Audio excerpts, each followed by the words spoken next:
have to really escalate the noise we make so that we'll be heard.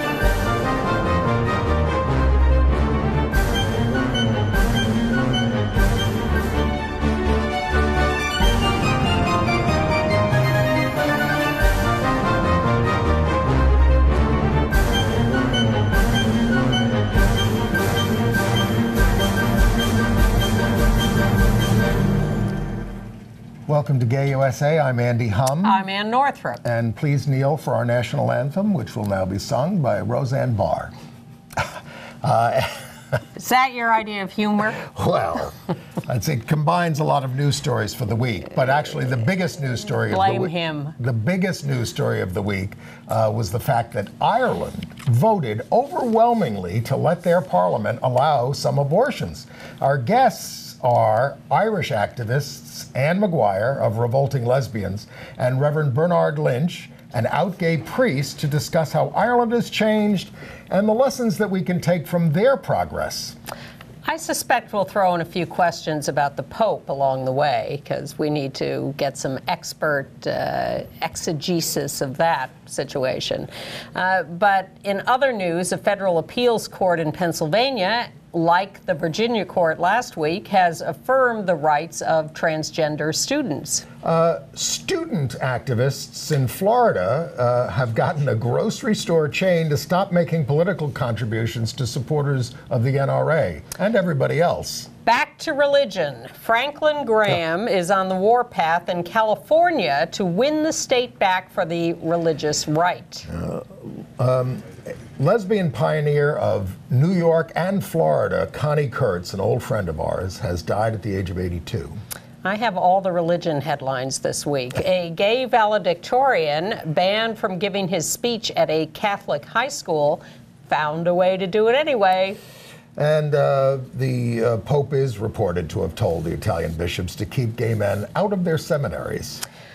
In entertainment news, The Boys in the Band is opening on Broadway with an all-star out gay cast, and we'll let you know what we think of it. Okay, but go ahead. You go. Well, we turn to our guests. Reverend Bernárd Lynch, an out gay priest, author of, we've had you on the show about this, If It Wasn't Love, Sex, Death, and God, and you've been an activist for 50 years or so. And also longtime activist Anne Maguire of Revolting Lesbians, who was the author of Rock the Sham, the Irish lesbian and gay organization's battle to march in New York City's St. Patrick's Day parade. And you were both co-founders of the Irish lesbian and gay organization 28 years ago? Is that all? At least 1990. So, that'd be 28 years We wanted ago. your long perspective, and you're both from Ireland. Mm-hmm. Well, and in 1982, you were in Ireland campaigning against the anti-abortion amendment that has now been at least partially repealed. Yeah. So tell us about that campaign in 1982. That campaign seemingly came up out of nowhere. It happened very, very quickly. And I think I started working on it. I was 19 at the time, out of high school. And it was pulled together very, very quickly and very strong. There was a very strong impulse among activists that we had to try and defeat this amendment, despite knowing that we actually didn't stand a chance. And we had a picture of you marching in that. I don't know if we can get that up on the screen, back in '82. I'm a little surprised as I think about it that abortion wasn't No, that's the celebration. That's the celebration. It's many years later. The next picture. There you are, in the middle there. Over the W in women's, Yeah, with some friends from my high school, and the woman to the left of me was a New Zealander of Irish descent, and a lot of teachers, a huge amount of teachers involved in this campaign. Now, wasn't abortion illegal already? Yes, it was. So what was the point of the amendment? Okay, the SPUC, the Society for the Protection of the Unborn Child, and the Pro-Life Amendment campaign got together very, very quickly in Ireland when legalized contraception among married people was deemed to be a private affair. So you could import contraceptives to Ireland if you were married because it was nobody's business. So they thought, if this is going to be unconstitutional, next step is abortion. So we need to get an amendment in there that's saying women and a fertilized egg basically have the same standing in Irish society. And you may remember that same-sex marriage wasn't legal here when most states passed constitutional amendments against that. Yeah. Well, not technically, although there were places where we asserted that there was no law against it. Yes. And so people did get married, much to the horror of everyone else. But let's go to Friday and Saturday when we learned the results of the vote by a 2-to-1 margin, the Irish people repealing the Eighth Amendment, which gives the Parliament the power now to allow some abortions. What did you feel when you heard this result? I was thrilled. In fact, I said to Billy, it's more important to me than the marriage referendum. Who's Billy? My husband. Because it was the last bastion of Catholic, small c, conservatism and, you know, the Vatican state, which our country was when I left it.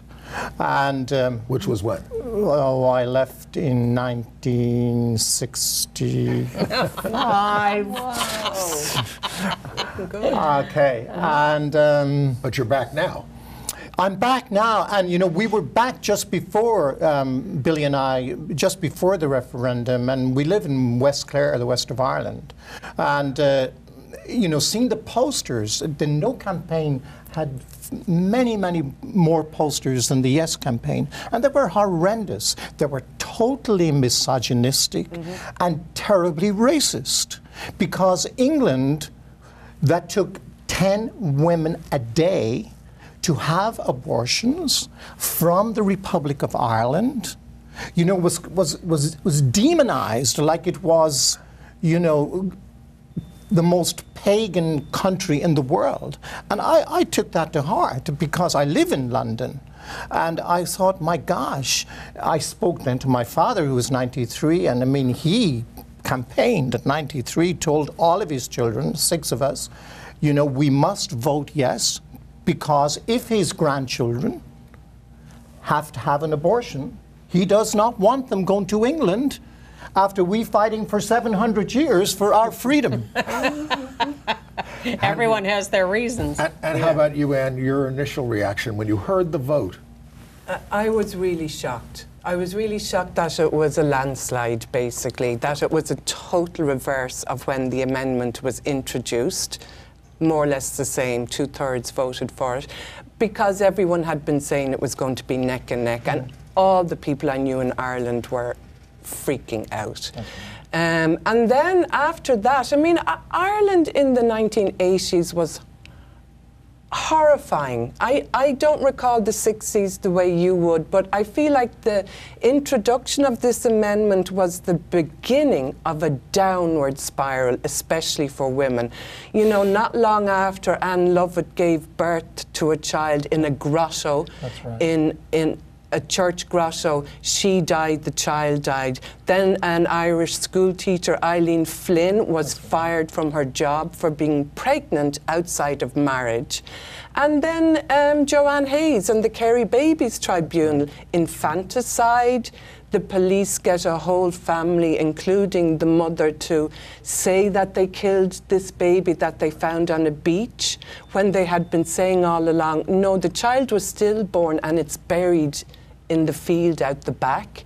And there was a whole tribunal about police behaviour in that case, which turned into an all-out, total misogynistic attack on women. So for this, in my lifetime, I kind of feel like I can't, 35 years doesn't seem like a long time to me It at isn't a all long time. to have something completely reversed. And we have seen the diminishment of the population identifying as Catholic.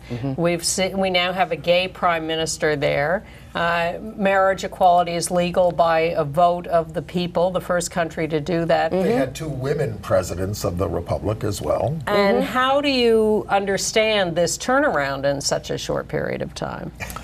I say, if I may, Please. we must not forget that the conscience of the Irish people was reborn, quote unquote, on the terrible abuse of women by the Catholic Church, in the Catholic Church, and the abuse of children. And when all that was... And what a sacrifice. Yeah. What a sacrifice. What a price to pay for freedom. And to me, that is the sine qua non of our freedom as Irish people, and we must never forget that. And the sort of disillusionment of people around institutional Catholicism. The Irish are still Catholic in the sense we'll always be pagan. We'll always have our statues and our holy water, and okay, but we are, whatever, if, whoever your God is, that's good. But we no longer will be subject to what I would call, I hope, an outside power telling us who we are and what to do, be they ecclesiastical or political. We had our freedom from Britain just almost 100 years, but we now have a genuine freedom from the Catholic Church. Well, I mean, and I rejoice. The no side on this campaign said we don't want the Catholic Church speaking out on this even, and because of the association with abuse. And when one priest did, they walked out of the church. People got up from the pews and walked out on them. Yeah. That's something. It's unbelievable. Yeah. I also think part of it is it's the generation of young women that got involved in this, who would not have had the experience that generations before them had as Irish women, but were aware enough either from mothers and aunts and sisters passing down stories, and also because of the abuse of the Catholic Church had been brought up over and over again, whether it was the Magdalene laundries, they were hearing about mother and child homes, of mass graves. So this is a generation who the yoke wasn't as strong around them, and they were getting enough information and were not having it. They were not having any of this. Well, one of the things we showed when we were talking about the marriage equality campaign a couple of years ago were all the people who came home to vote. Yeah. And I saw a picture the other day of women coming home to vote from all over the world in favor of this repeal. Yeah. And they looked like young women. And I wonder, in fact, whether there's a connection, whether the marriage equality campaign helped liberate people for this campaign, and whether it's all synergistic. I think it did. I think I think Irish people felt very, very proud of the marriage referendum, and I think that also builds, the way in the 80s the horror built on more and more horror, and that's what people had gotten used to. I think it's the same when it's turned around. Now, I'm sorry, go ahead. And the voting, you can only be out of the country for 18 months in order to go back to vote. Right. So Right. I couldn't go back to vote. I would have given my eye teeth to, I'm still an Irish citizen, but we can't vote. Yes. It would be young people, because they're the people who've just left in the last year and a half, Now, all you've authorized in Ireland there is the Parliament to change the law, which they say they will by the end of the year. Yeah. But that means you have legislators who are committed to liberalizing the abortion laws. Right here, look, what are we going to do in the United States? And we just had a rejection by the Supreme Court of a restrictive law on abortion in Arkansas, which is going to leave like one place in Arkansas, in the entire state, where you can go get an abortion now. A rejection of a challenge to that. Yes, a rejection of a challenge to the law. Seemingly changing their own position on this. So, we've won abortion rights in this country. In New York, through the legislature in 1970, both houses Republican at the time. The Republican Party has changed. Yeah. Now, you know, state legislatures are passing the most restrictive laws that they can. We got it through court decisions, through Roe v. Wade. We're going to have to claw back to get power and change this again. I totally agree. Well, let's talk about the power of the Catholic Church. We've had news stories in the last week about the Pope meeting with the Chilean abuse survivor, That's right. who I think beat him into submission in a 3-hour meeting to get him to say, supposedly, that gay was okay with God and with him. It's okay, can I go now? But at the same time, we also have the report that the Pope behind closed doors is telling the bishops or the cardinals or whatever, watch out for gay men in the seminaries, keep them out, they're too influential. Well, I mean, we all know that if all gay priests were to leave, that would be 50% of the priesthood. Yes. At least. But I mean, I am very annoyed with this quote-unquote good Pope because of my involvement, particularly in AIDS ministry in this country. You know, where I would accuse the two predecessors, Pope John Paul II and Benedict, of soul murder during that pandemic. I mean, we were the only group of people in the AIDS crisis who were told that we were to blame for our disease. Yeah. Imagine saying that to men dying. You are to blame. That was never said of people who, you know, were alcoholics and died of liver cancer, and it shouldn't be. And it was never said of smokers, et cetera, who died of lung cancer. And it was said of us. And life-saving measures like condoms were refused. Were refused. So I want, if this man is truly a man of God, I want him first and foremost to apologize to the lesbian, gay, transgendered community for this atrocity. Yeah. Just say sorry. The Jewish people got it. They quote-unquote forced it, and rightly so. We deserve it. Not just we who are Catholic, but the entire world. Sure. That is atrocious. And it hurts me even today to talk about it, because I sat with men after men after men who could not even have a glimmer of hope because of what the Catholic Church said and did at that time. And we watched them sit on the Public Education Board of Ed here in New York and influence sex education policy in the city. Yes, but as soon as they stopped coming to meetings because they thought nothing was going to happen, we got condoms in the schools. Nonetheless, they tried to exert their influence far beyond their parishioners. Well, I mean, isn't that the story of Ireland? Totally. And then if you show up outside a Catholic institution or a church or a cathedral, you're like, what are you doing? It's a religious institution. How dare you bring politics into it? And it's like, hello? There's nobody more political. Political. Exactly. Completely And political. we have a story this week that we'll go on about this lovely boy at a Catholic high school who was told he couldn't give his valedictorian address and did it anyway. But Anne and Bernard, you know, we have this wonderful victory and all this progress in Ireland that we've cataloged here on LGBT and women's issues. Yeah. What do you feel? I mean, people who are watching this in America are hungry for change. And what is the lesson there? Is there something that we can learn about how to make change and how to do it that will turn things around here?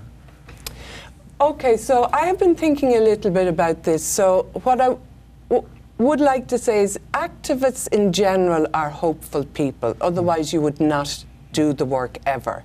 So no matter how awful it is, if you're doing it, you're hopeful.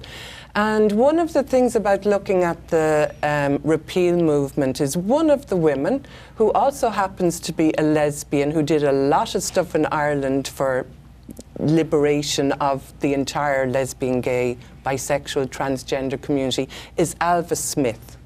She was central on the ground during the anti-amendment campaign in the 1980s, and she has not given up in the last 35 years. She's one of the leaders of the Yes Repeal.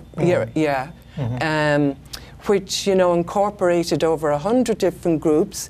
So she is someone who has all this experience. She knows how to work things. She knows how to run campaigns. She knows what to do politically. So she has that experience which she has been willing to share, to bring other people in, to make other people leaders, to, you know, I guess maybe help younger women know that, you know, how to do grassroots organising, what to do in the media, what not to do, what politicians do. So I think that learning and the intergenerational thing is essential. Yeah. Well, you've both been at this for decades. I would say, like, I am a believer, despite my dissidence with all religion, including my own. But I would say, for me, God is not a who. God is a what. God is justice, and nothing more and nothing less. God is a what. And I have that in common with Anne, with Anne, and with Andy. And that's the most important thing in the world. That's for me, and I say that to all believers out there, God is a what. God is justice. And that's all that matters. The other thing that happened in this campaign was they didn't use euphemisms. They called themselves the Abortion Rights Campaign. Yes. Very consciously. Yeah. They weren't going to soft pedal it. They weren't going to call it pro-choice or anything like that. And that turned out to be effective. Very effective, and also very, it was difficult during the anti-amendment campaign because the decision was made not to say pro-choice and not to say abortion. Wow. That was a difficult decision, and there was a lot of internal turmoil about that. Well, you never know going into these things what is the right way to do it, and if you win, it seems to be the right way, but who knows? Yeah. But I think keeping justice as your guiding principle is the way to as the only God. Proceed. There is no other God. The co-equality, there is no other. And if there's more than that, and we're all, you know, dancing in the sky with each other, that's absolutely wonderful. A bonus. The other thing that happened that I read about this campaign, I don't like to give any credit to Facebook, but apparently they blocked foreign advertisements seeking to influence the vote. They're taking, they're finally taking steps. The Russian bots were not. They're finally taking steps to try to stop this, which could help worldwide politics if they do. That's true. I think Facebook and Google 10 days before completely clamped down on any foreign advertising. All right, money. well, we need to wind this up, but let's take just a few seconds to promote your current work. Okay, I'm currently working with a fabulous group called Revolting Lesbians. We are following the money, the dark money in political life here, and our strategic plan is to go after Rebecca Mercer at the Museum of Natural History because it's the only legitimate board she sits on. Everything else is alt-right. She's a climate change denier. And she's a far right-winger. And she doesn't believe... Far right-wing, really. So if we Google Revolting Lesbians... you'll find our Facebook page. Involved. Yeah. What's your current crusade? My current crusade is with my husband, Billy. We've been crusading a long time. Put them up. But the President of Ireland. We've set up an organisation called Bruntonus in Ireland for LGBTQI youth in rural areas. That's not a youth, that's the President of Ireland, Michael D. Higgins, after your wedding. Yes, yeah. Definitely. And we've set up this charity to help kids in rural areas who are queer, to enable them to come out and support them in the coming out process. So that's our job. The work continues. It does indeed. Great to see you both, and thanks for coming in, and congratulations. Keep up the good work, and you're going to be in Dublin protesting the Pope in August. That's right. Okay. We'll see you again sooner, I hope. Thank you. Okay. Bye. Well, that was fascinating. Absolutely. It's nice to have something to celebrate. Yes, especially since this has been a week about Roseanne and bigotry. Well, I celebrate the fact that maybe there's finally some pushback against the open bigotry that has been unleashed in the country.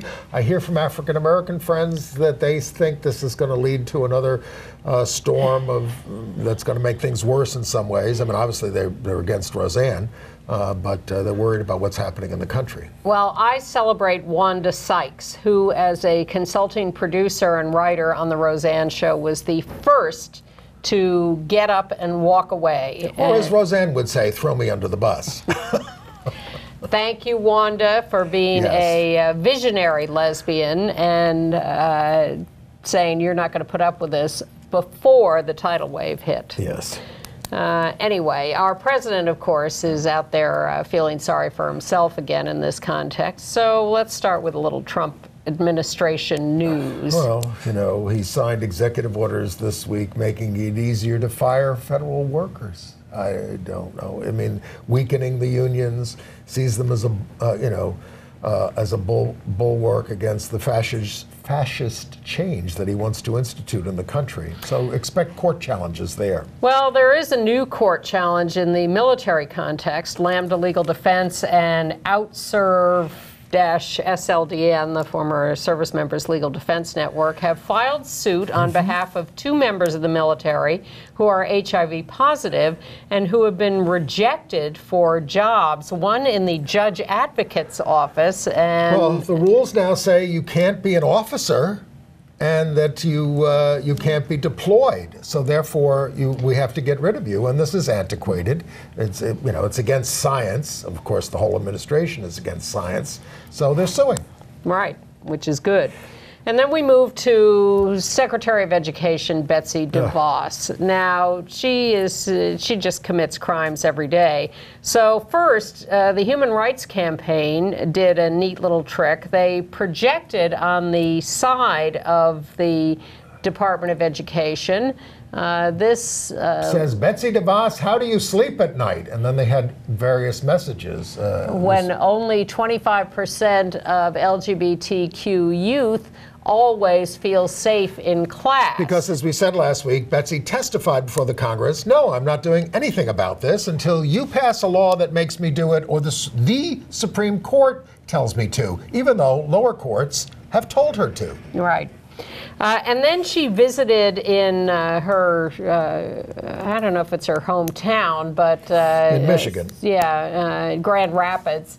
That's where Amway is, which is what her husband's family is involved with. And this 8th grade genderqueer student named Torrin Hodgman wore a trans flag while helping give Betsy DeVos a tour of the school. Very cool, wow. Torrin. Yeah, very cool. If that young person can do this, we can all do something. Yeah. So let's stay on education. The actual big headline this week, as last week, is a ruling by a federal court. Last week we had Gavin Grimm finally winning his case in Virginia for the right to, as a trans boy, use the men's bathroom at his school. Well, now the Third Circuit Court of Appeals in Philadelphia has also upheld the right of trans students at Boyertown School District. Well, this was rather unprecedented because they heard the oral arguments. They waited like 2 minutes and then they said, here's our decision. It was a few more minutes than that, well, but not a lot. Under an hour. It was right there. Yeah. So congratulations. Thank you to the court. And the pro-trans student policies of Boyertown School District are upheld. And I heard somebody saying that the Parkland students were sort of fading away. Oh no, they're out there, and we have another example of their power this week. The Publix grocery chain gave money to an NRA-backed candidate for Florida governor, and David Hogg, we have a picture of him. So they went to the local Orlando Publix. They went to several Publix around Florida. And they laid down on the aisles. They went to the Parkland Publix, no? Huh? Well, maybe it was. I thought it was Orlando. But all right. 25 protesters lay in the aisle blocking customers for 15 minutes, and they called for a boycott of Publix. And Publix said, not only are we not giving money to this guy, we're not going to give money to any political candidates now.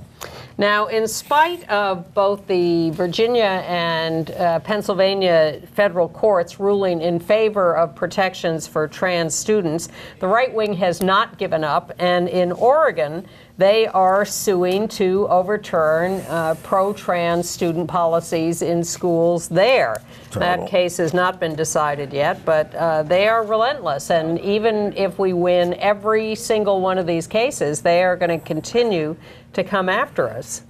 And they will be helped by the Trump nominees to the court, including Kyle Duncan, who was confirmed this week for the Fifth Circuit, an anti-gay activist lawyer.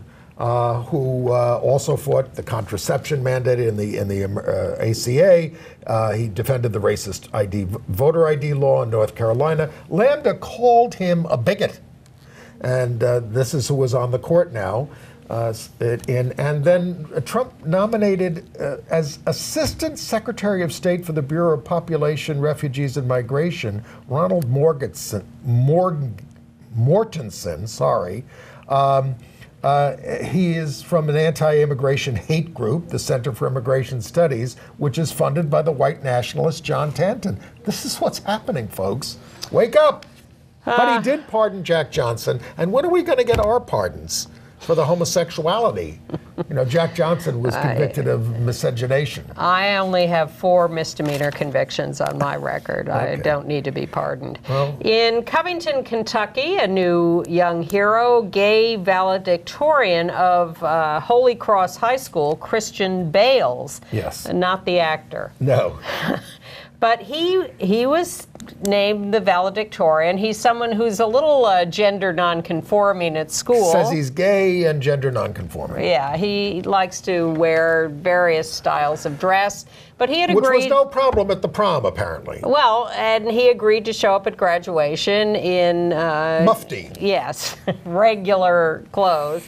But the school told him that he would not be allowed to speak as valedictorian. And in fact, the class president, a young girl who was also the salutarian, was also told she could not speak. The archdiocese got a hold of their speeches and said they were too angry. And confrontational. I read the speeches. They were too. They were wonderful. They were, and they weren't the least bit inappropriate. They were just about, we've had a wonderful time here at this school. It referenced the Parkland students. And said we've all grown and become strong people, and we should go on in life and continue that. So the diocese said it somehow didn't conform to Catholic teaching, so the kid's father said, well, why don't you give the speech on a bullhorn? So he did. After the ceremony, there he is, and people gathered around, and you know what? It had a lot more impact. That's a small bullhorn. We could have gotten him a bigger bullhorn, but he did very well. Congrats. Yeah. All right. In Hawaii, the governor has signed a no conversion therapy for minors bill. That's excellent news.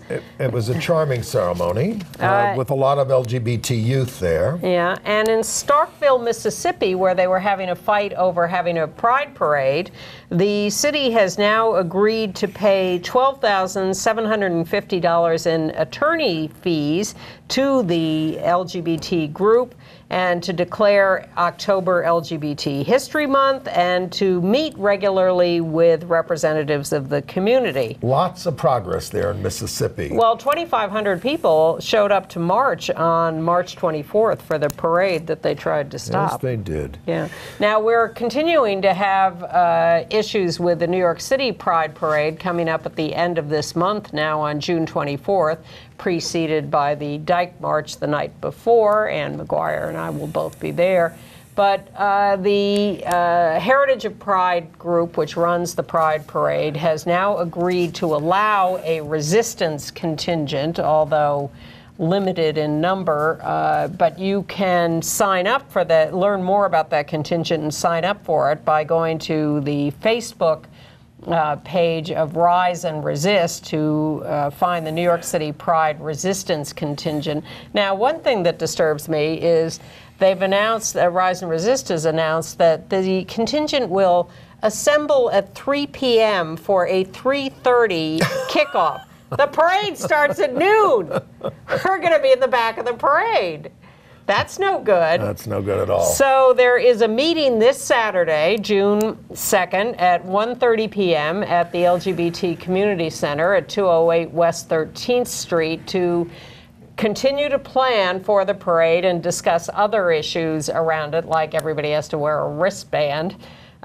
So you can come to that meeting this Saturday. And then next week on June 5th, Heritage of Pride, which runs the parade, is having a big open meeting where everybody is going to air their grievances. And that will be at the LGBT Center the 5th, Tuesday? Yes, and we'll see how Tuesday night. And we'll see how resistant Heritage of Pride is. Yeah.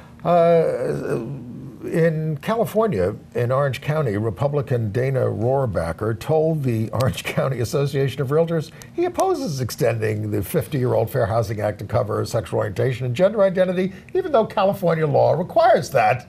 I don't consider that a headline. Dana Rohrabacher has been doing that for years. But the realtors dumped him. That's the news. Okay. The realtors dumped him as a result. That's the news. Well, I wish they would, thank you for elucidating that, and I wish they would dump Franklin Graham, Billy Graham's son, and makes Billy Graham look like a progressive. Oh, yes. Franklin Graham is so right-wing. So he is now running around California campaigning against the proposed law that would declare conversion therapy consumer fraud. Well, he thinks he can get evangelicals revved up enough that they can actually turn California red again, is basically his plan. I don't know. There are pockets of redness in California. After all, Dana Rohrabacher has been elected in California. Devin Nunes is elected in California. They all have opponents this year. But here's what Franklin Graham is telling people in California in these churches. He's saying, churches, go ahead and preach about this. Give up your tax exemption.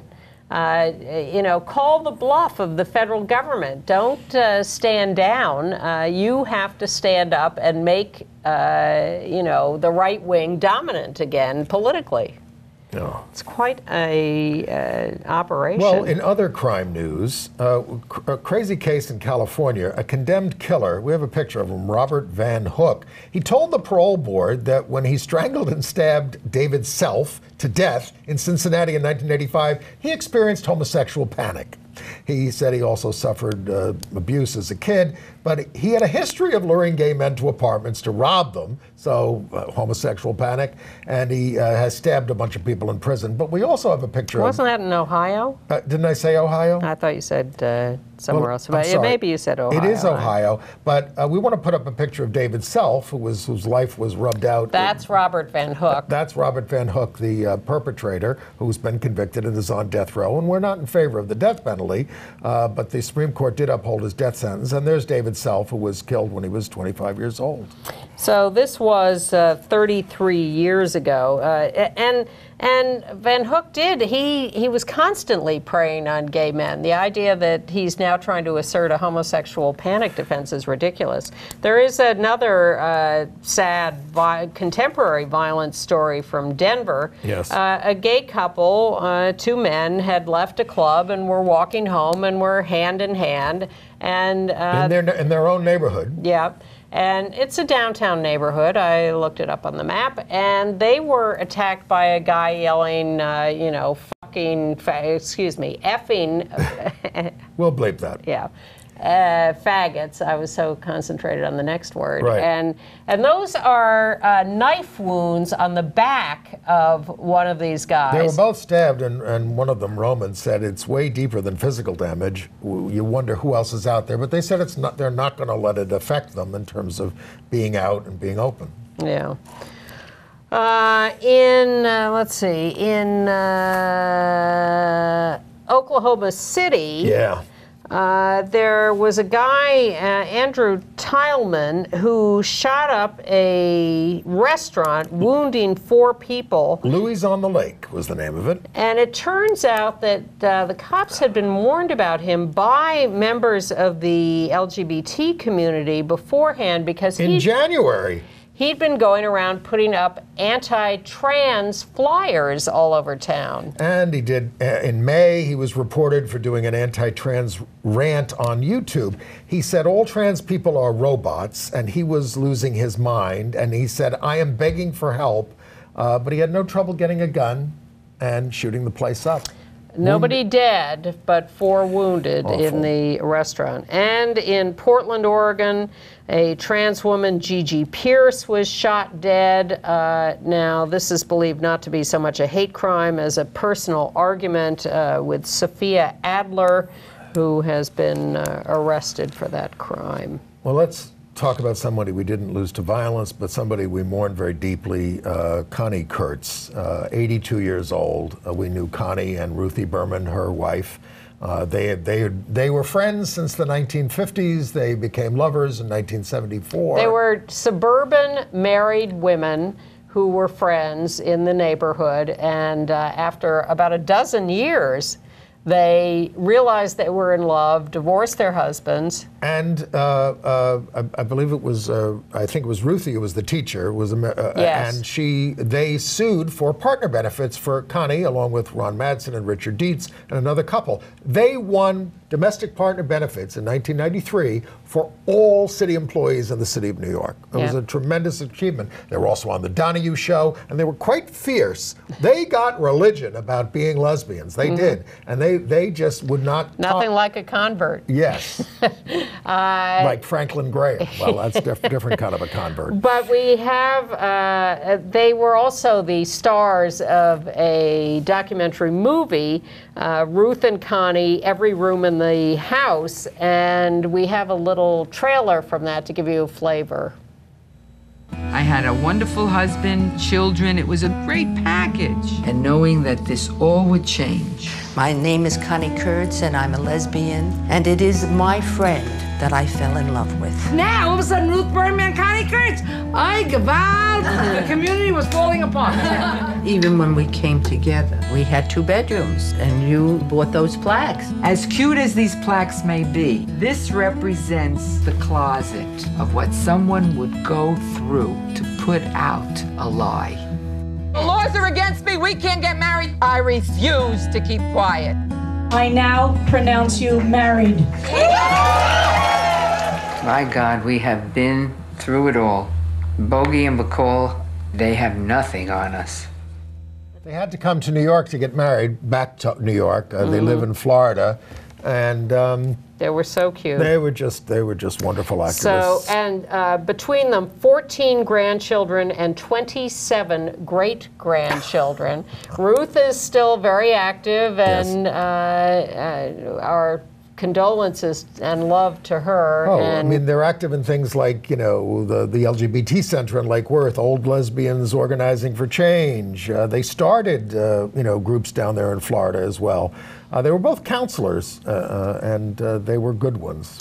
We also mourn the death and celebrate the life of Tanya Saunders, died at 82. She ran the Cubbyhole Bar here in New York City for more than 30 years, which was a lesbian bar, but in fact welcomed everybody. It's Andy Cohen's favorite hangout after he does Watch What Happens Live. You know, she said she wasn't into exclusion in any form, but yes, she was running an historic place. Yeah. Okay, where are we? In Connecticut, good news, the governor there has signed a bill that mandates respect for transgender inmates. This is believed to be the first bill of its kind in the country. People will be assigned to prisons in accord with their lived gender identity and have the proper pronouns used, and facilities, and you know, health care and all of that in Connecticut. And in New Jersey, they passed a bill to remove surgical requirements to change your gender marker on your birth certificate. And they also say that your death certificate must reflect your gender identity. In Portland, Oregon again, something called the Ambridge Event Center is suing the Holy Rosary Church. It turns out that the church rented its property to the event center to run its business out of there, running events. It's an event space. But the church said, you may not run events for LGBTQ people. It's like a covenant. So, well, the church does do covenants. Even when they sell their property, they have covenants on it that you can't do anything gay on those properties. So they had this in the rental agreement, and the event center just wasn't thinking about it and signed this agreement, and then had to actually turn away gay events. And guess what? They're out of business because they got in such hot water over this. So now they're suing the church for putting them in this position. I don't know if they can win. They signed the agreement. It was quite explicit. Contract law. Yeah, it'll be interesting to see whether they recover anything somebody on that. else we didn't. Because it's against the law to reject LGBT people at events in Oregon. Somebody else who died this week we've got to mention was Denny Farrell. He was an assembly member from Washington Heights in New York in Manhattan forever, and he died at 86. He was an early LGBT rights supporter, and the first time I lobbied him on LGBT rights, went into his office and he said, well, it's no secret, I live with a lesbian. And I didn't know what he was talking about, but it was rather candid. And he was our Manhattan leader. I don't know what he's talking about either. Okay. In Indiana, Evansville, the Crossroads Christian Church took over most of the operation of the Potter's Wheel meal program, and now they fired a gay worker because they're a very right-wing church. So the First Presbyterian Church has withdrawn from the partnership that was running the Potter's Wheel. Right. So it's nice to see some religious organizations rebelling against the right-wing ones. But it was not nice seeing Harvey Milk's image with a rainbow flag on a Stoli vodka bottle. Now, this is the vodka that we poured into the streets in protest of anti-LGBT laws in Russia, but Stuart Milk, who's Harvey's nephew and controls his image, I think, has obviously licensed it to them. Harvey cut his political teeth on a Coors boycott because they were had bad labor practices, but God, it's just not a nice thing to see. Well, here's a nicer thing. In Massachusetts, a couple of organizations have done a study, and they've asked the population about how they identify by sexual orientation and gender identity. 16% of 18 to 24-year-olds in Massachusetts identified as LGBT. 10% of 25 to 34-year-olds, but among 65 to 74-year-olds, 3% identify as such. I don't care about any of that. 16% it's huge. of youth identify in Massachusetts. They also say that Massachusetts is now the gayest state in the nation, next to Vermont. There you are. And it is next to Vermont. And in New York City, the city is sponsoring a new ad campaign in subways and buses and around town called We Are LGBTQ Youth. The ad, I'm not sure why we need that youth campaign now, but I guess... well, it's for everybody. It's visibility, it's for everybody. Positivity. But more importantly, they have a website that has a lot of resources for youth. And in fact, if you subscribe to our little once-a-week newsletter at gayusatv.org, we'll give you that information. We have lots of extras in our newsletter that go beyond what we talk about on the show. Heaven forbid.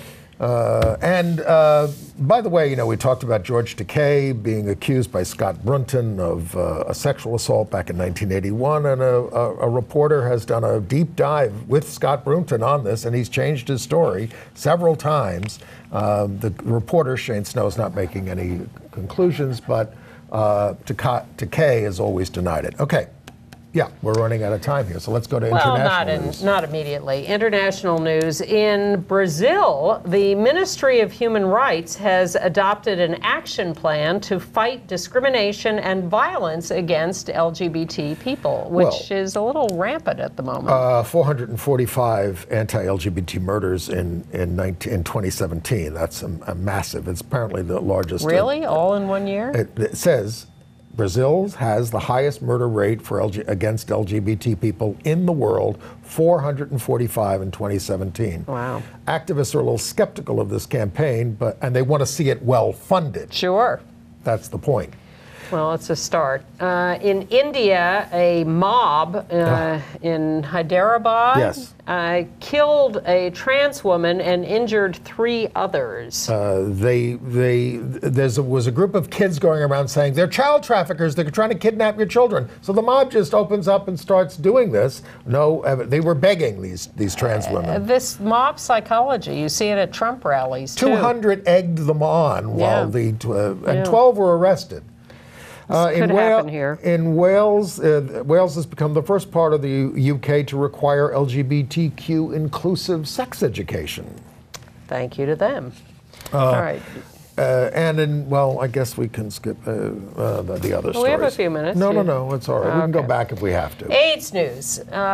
Costs are going up for those who are HIV positive and those using PrEP.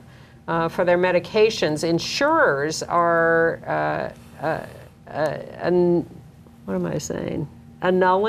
canceling. You wouldn't think that read annulling. Canceling copay assistance programs. Insurance rates are going up all over. You're telling me. Some of this I can't wait for Medicare. Only a few months. Some of this is being ginned up by, of course, the Trump administration to further create rationales to cancel Obamacare or what's left of it. Yeah. All right, entertainment news. Dear Evan Hansen is a huge hit on Broadway, and they're going to have their national tour, and they have cast the out gay actor Ben Levy-Ross as Evan in the national tour.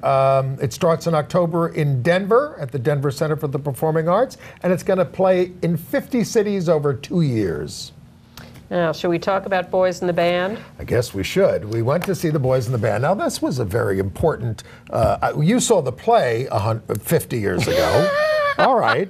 1969, I saw The Road Company in Boston. Okay. I was in college. And I was underage. It was an R-rated movie, and I had trouble getting into the theaters at 16 to see the movie of the original cast from off-Broadway playing this. And I thought it was important at the time because I hadn't seen very many images of gay people at all, even though these were self-loathing ones. And I found it very disturbing and self-loathing in 1969. I saw it probably within weeks of the Stonewall Rebellion. It had opened in New York in 1968. And the Gay Activist Alliance went up and protested it after Stonewall. And when this revival was announced, and it has been revived occasionally, you've seen other productions. I've seen off-Broadway productions, and I've not seen the need, but this is a tremendous cast of out gay actors. I mean, come on. Jim Parsons plays the lead, Michael, the host of the party. Zachary Quinto is the birthday boy, Harold. Andrew Rannells is Larry. Robin DeJesus plays Emery. And Matt Bomer plays Donald. It's an out-gay all-star cast. All-out gay cast. Directed by out-gay Joe Mantello. Produced by out-gay Ryan Murphy. On Broadway for the first time. There they nonetheless, when I heard about this revival, my first reaction was, I don't want to see this. It's all about self-loathing. And then friends of mine who saw it in previews said, oh, this is so great. It's so funny. I laughed and laughed and laughed. And I thought, geez, maybe I should give it a try. It's certainly a landmark production. I'm a homosexual. I should see this play. For history purposes. Yeah, so I went to see it. The Way We Were. Well, it is the way we were, I hope, although, of course, in some pockets, still the way we are. But I found it horrible. Yeah, I mean, we were sitting in the center section, and there wasn't a lot of laughter. I mean, I knew all the jokes, and they weren't landing for me in a lot of. But in fairness, there was a lot of laughter in the audience. A lot of people on the fringes, on the outside the critics area. We're roaring with laughter. Of course, the best thing about it was that we were seated right behind Bernadette Peters and Victor Garber, but they were who were not doing Hello laughing. Dolly, who were doing, and I'm going to see that this week. Okay, you can tell us about that. I'll bet you'll enjoy that more. Okay. But it is, even in parts of it, I was willing to say, well, this is not so bad, you know. It's not all that self-loathing. They're sort of joking around. They have this little dance sequence that was nice. But then the main character, towards the end, gets drunk. Michael, Jim Parsons, and he launches into this rant that is so hateful and so horrible. That's the show. And and I'm going to say something, which is going to sound funny, but I don't think he was vicious enough. I mean, Jim Parsons played God the last time he was on Broadway. Maybe not the last time he was on Broadway, but he played God. And he introduces himself as, you know, you might know me as Jim Parsons, a beloved sitcom star, but I'm God. And he is. He's a nice guy. And he also did The Normal Heart, by the way, where he was very good. But I think he needed to be more vicious to convey this character. I know that sounds odd, but that's what I was feeling. I didn't need him to be more vicious. He was plenty vicious enough for me. And do you think I would have liked it more if he were more vicious? I think it would have worked more dramatically if he had played it to the hilt, which I think Kenneth Nelson did in the movie, you know. Well, I mean, well, that was my feeling.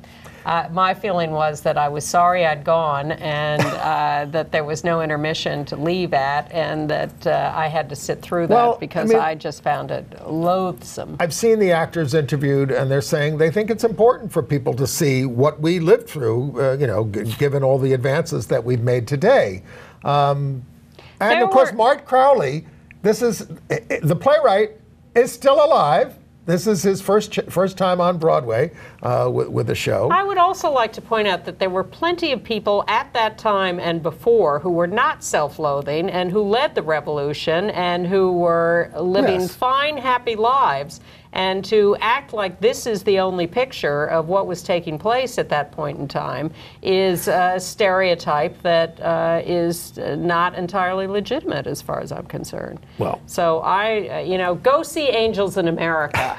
That is a nuanced, deep, rich consideration of the good and the bad. And there is this two-part play called The Inheritance that's playing in London and is transferring to the West End, which has gotten rave reviews about gay men in New York at this time, and back in I guess in the late 60s, early 70s, and then takes us to today.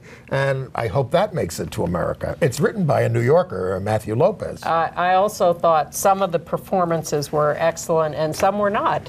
Oh, I thought Andrew Rannells was pretty hilarious as Larry. I thought he was pretty good. He was very good. And I thought Robin DeJesus as Emery was terrific. was also good. Yeah. Whatever. Anyway, all right. A couple of other things. I have seen a couple of movies that are being made available, either opening in cities or being made available on video on demand. The best is the documentary from last year, The Fabulous Alan Carr, which is all about 70s and 80s Hollywood, and he was a fascinating character. And he produced and you really lived the whole thing, the Oscars with Snow White and Rob Lowe singing Proud Mary. The worst ever. The worst, and got him he just lost his entire career, Alan Carr. Over that. He had produced the movie Grease. He had been involved in the production of The Deer Hunter. The Broadway production of La Cage aux Folles and all sorts of stuff. So it's really quite interesting. That's available on video on demand on June 5th. And then there's a terrible movie, Discreet, opening in LA, and it's weird, and skip that. They're not going to tell us what the title is. Discreet. Oh! It's directed by this guy, Travis Matthews, who made Interior Leather Bar. This is a very weird, silly little indie that makes no sense and is supposed to be being with us. Revenge thriller. And we hope to see you next week. The Fabulous Alan Carr, video on demand, and Angels in America. Okay. And Three Tall Women. Yes, indeed. All right. We'll see you next week.